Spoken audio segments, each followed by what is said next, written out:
Well, Dina actually gave a shout out to our next conversation, which moves from med tech to defense tech, which has been such a fascinating area to track and cover. You know, we're used to talking about the big publicly traded defense contractors, the Northrop Grummans, the Raytheons, the Lockheed Martins of the world. But of course, there is this new crop of startup defense companies that are really focusing on disruptive tech within that field. One of those, of course, is Anduril Industries. The co-founder and CEO is joining us now, Brian Schimpf, along with my Yahoo Finance co-anchor, Josh Lipton. Please welcome them to the stage.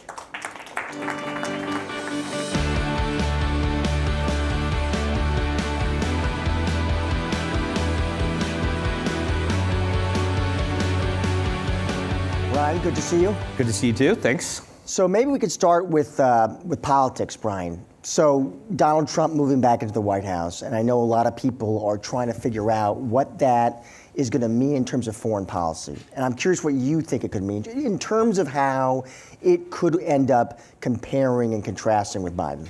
Yeah, so, look, Anduril's done well in prior Trump administration. It's done very well in a Biden administration.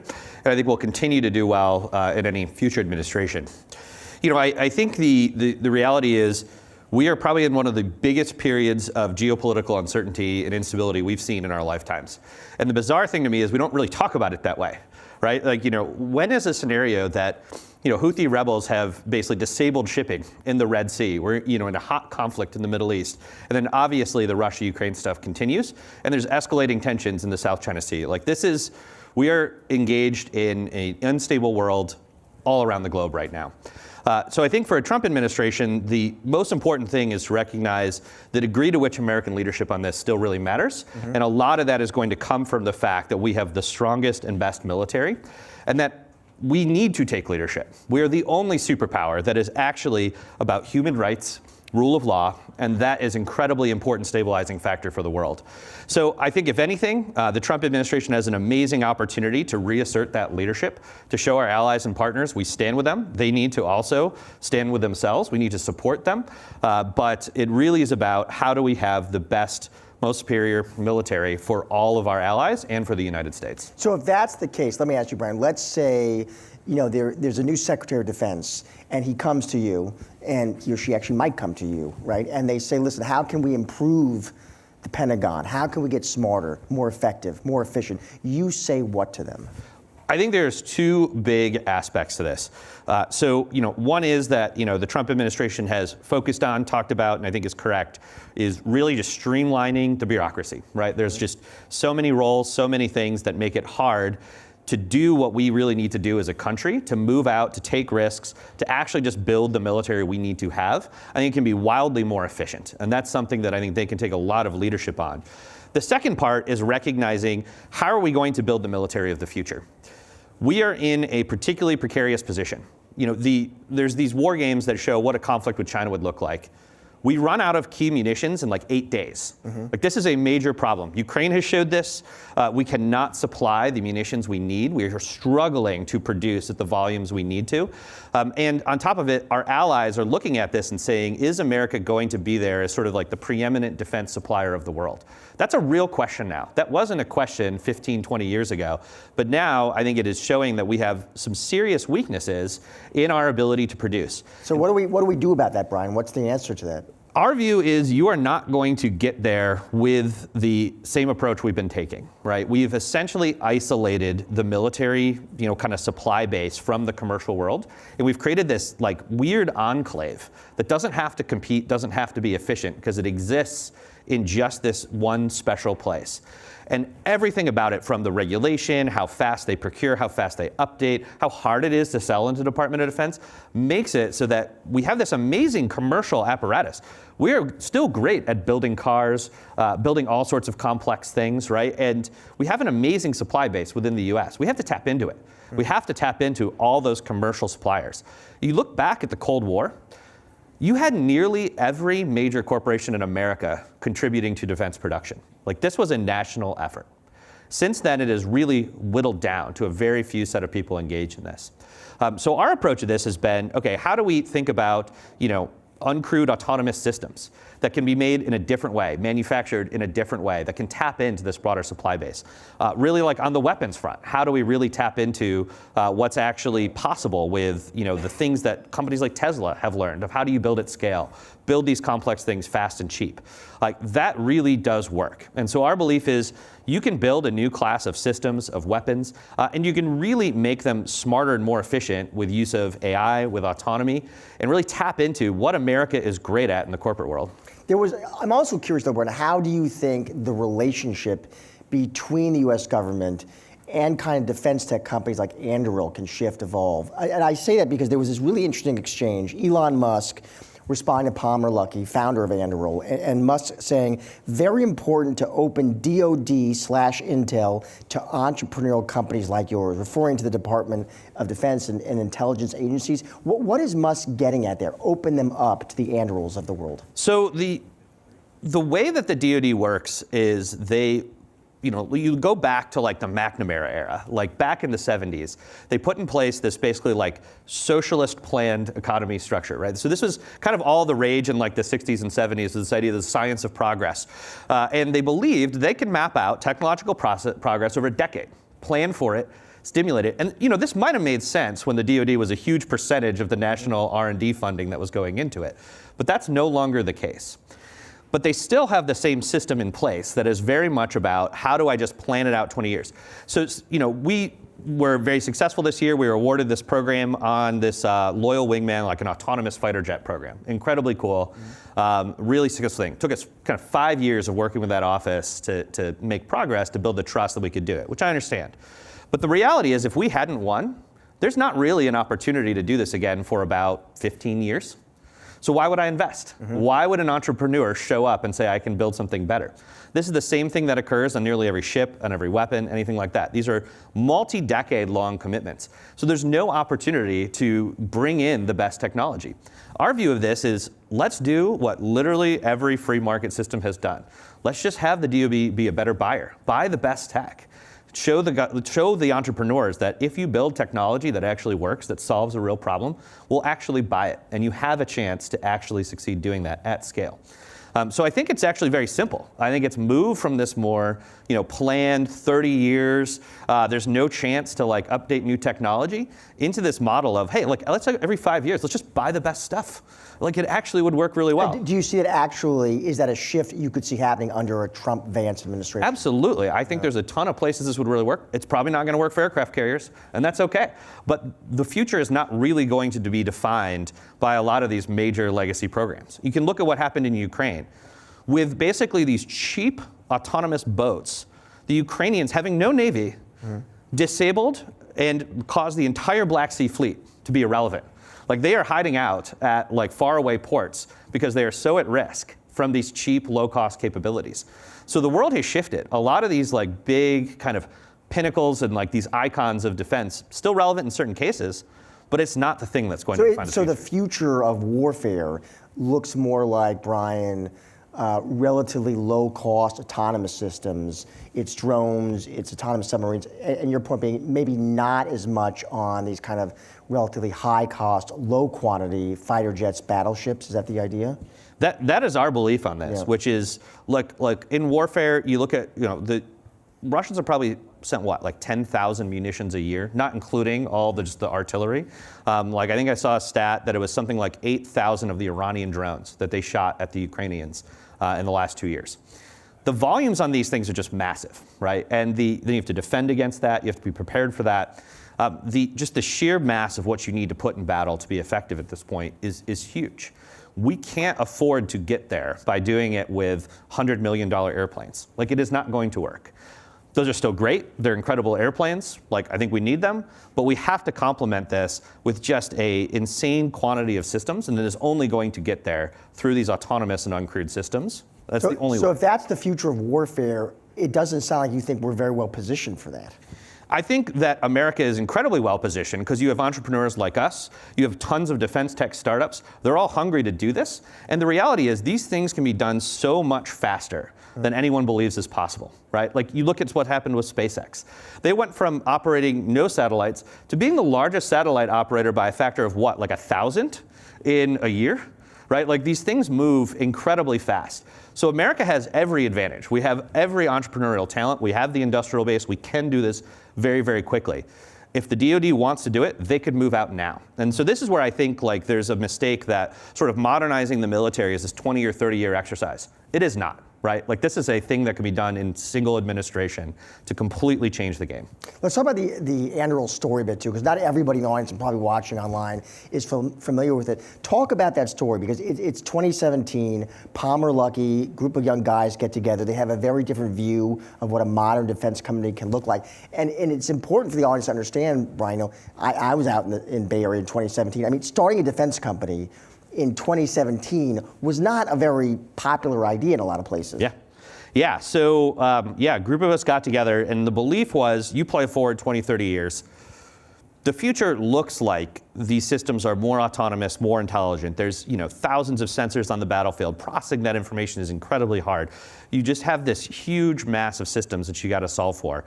So, like, our kind of belief on this was the existing defense industrial base, look, they're geared for aircraft carriers. They're geared for exquisite airplanes, and they're actually like pretty good at it, right? Like we're not trying to do that. The reality is we thought there was a different class of things that needed to exist. It was very software focused. It was about cheap mass. It was about quantity, and how do we really enable that to go? And we knew we needed to do this, you know, kind of as a defense prop. We had to solve the whole problem. This wasn't like a single product. This wasn't just selling through the big guys. That was a crazy idea. You were exactly right. I mean, look, we had investors who were like questioning our ethics, you know, that were like giving us these sort of like ethics quizzes. It was just really a crazy time. We shockingly didn't get protested that much. I was at Palantir at the time. We were getting protested every day. But it was very, very unpopular. But we just had this belief that this needed to exist, that this was important, and that the US needed to win. You know, I think all of that really shifted over the last several years. And the biggest shift was Ukraine.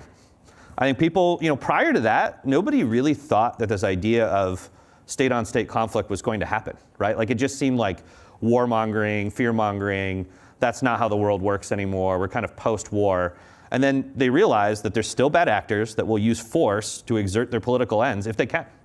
And so our goal is to make it so that that won't work, right? Like we want to arm our allies. We want to arm the US in a way that makes it so that wars, you're just not going to win.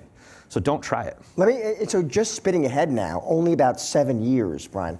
You now have, correct me if I'm wrong, I think it's like 3,000 employees roughly? About 4,000. About 4,000 now. You're valued at $14 billion. Yeah. Does the growth you've seen, does it even surprise you, Brian? It is wildly surprising how fast this has gone. So I was at Palantir for 10 years.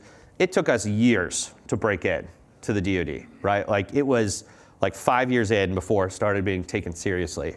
And I think it just shows a couple different things. So, you know, one, we learned a lot of mistakes, right? Like at Palantir, we learned a lot of what not to do, what works, what doesn't. Like some of those mistakes would be what? Was it lobbyists, sales team? What was it? You know, I think the biggest mistakes were believing that you can kind of sell through the incumbents, right? Like that when you're doing something disruptive, when you're doing something that requires a different way of thinking, a way of operating that doesn't fit the mold, you got to tell your own story. You've got to be your own advocate, and you got to find those people in the government who see that change the same way you do and want to advocate with you. And so, you know, kind of from day one, our belief was we got to be telling our story on the Hill. We got to be explaining that we think this can be better. We think this can be more efficient, and you can get better results for your dollar. That we can make the American military as strong as we need it to be without breaking the bank, right? Like that was a key part of this, and we can do it now. And then you got to find the people in the government and the problems that have that sense of urgency. You know, areas we've done the best are the problems that people felt like they needed to solve now and not 5 to 10 years from now. That the cost of not changing was worse than the cost of changing, right? And so so we've been able to find those people, to find those problems. We've done well on counter-drone technologies. You know, we've done well on, you know, base defense, border security, really across the board. We found a set of these problems that people want to move out on now. Let me ask you, you mentioned the primes, those kind of well-established defense giants. It's the Boeing, Lockheed Martins, Northrop Grummans. You're focused in different areas, Brian. When I think about those companies too, I mean, they must listen, they're smart people. They're seeing these same big themes and trends we're talking about played out. They've got smart engineers, big R&D budgets, they've got lobbyists. Why can't they kind of do the same thing, Brian? Just kind of like also decide, okay, we're going to going to kind of pivot here, also create this portfolio of next-gen autonomous systems? Is it a different skill set? I think a lot of this comes down to business model. So, we operate, we're venture-backed, and so we use our own balance sheet to invest in the technologies we think need to exist. So in a lot of times, we're building ahead of when the government has, a requirement, or they know exactly what they want, or they're ready to fund it. So we're often leading the government years in advance of, when they know what exactly they want to have to solve these problems. That is completely at odds with the traditional business model, where a lot of the primes are just in a different incentive structure. They're working on contracts that are what's called cost plus fixed fees. So they get reimbursed for all their costs incurred, plus a fixed profit percentage on top. But nowhere in that do they have, but all of that means is government funded, right? So the ability to lean forward to do it in advance is very, very hard. And the reality is they are so big that their growth rates are challenging, right? So they're not growth companies at this point. They have to just optimize on profit. So the ability for their, to go to their investor base and say, I'm going to pivot to this other model where we're going to lean in hard on R&D well in advance of the government, make these risky bets, eat into profit on the belief that on the other side we're going to win, we're going to grow, and we're going to succeed on this. That's a hard pivot for them to make, right? Like their investors won't support it. And so I think it's like just an incredibly different set of incentives we have. We're growing really fast. We're growing like 100% a year. Like that's a very different world where we believe that everything we invest in, that's going to lead to future success, and we can keep solving these problems. Let me also ask you about the mega trend of AI. I'm curious, how at Anduril do you think about infusing that technology into defense tech? What does it achieve? What does it scale? What does it do? Yeah. So look, we've been kind of involved in each wave of the AI pieces and figuring out the best ways to apply it to defense. Early on when we started computer vision, right? So how do I really start to get these things deployed onto every product we have? Like I recently did just like an inventory of we got a couple dozen products, and I was like, which ones don't have an NVIDIA GPU on it? It was actually literally zero. Like all of them have NVIDIA GPUs, every single thing we do. So every single product we have has been infused with this idea of, how can we apply these AI models to just kind of transform this? So we kind of started out there, we're doing machine learning against radio signals. How do I really quickly classify everything I'm seeing?